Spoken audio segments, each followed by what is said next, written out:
Kisah yang ingin dipaparkan kali ini mengandungi persoalan tentang kewujudan lelaki budiman dan pihak bank yang bertindak bagai penyamun zaman moden. Ibarat sudah jatuh ditimpa tangga, rumah mangsa sudah dilelong sebanyak 4 kali, diberi surat perintah keluar dan diisytihar bankrupt.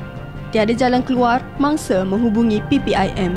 Pihak bank sendiri tidak menekan ataupun tidak terlalu memaksa apabila peminjam memang betul-betul tidak mampu untuk membayar. Tolong turun padang, lihat sendiri keadaan sebenar. Bagi Ketua Aktivis PPIM, Datuk Nazim Johan, tindakan pihak bank ini amat dikesali. Bank ni satu institusi ataupun satu gergasi yang tidak mempunyai hati pengurut kebanyakannya lah ya. Dan mereka ini hanya pentingkan diri mereka sahaja. Ketika saat pihak bank menzalimi, hadir insan budiman berhati mulia, tersentuh melihat pakaian kanak-kanak tersidai di luar rumah yang berjaya dibida melalui lelongan bank. Lee Hui Sen sanggup berkorban lebih 40,000 demi kehidupan mangsa yang teranaya oleh tindakan bank.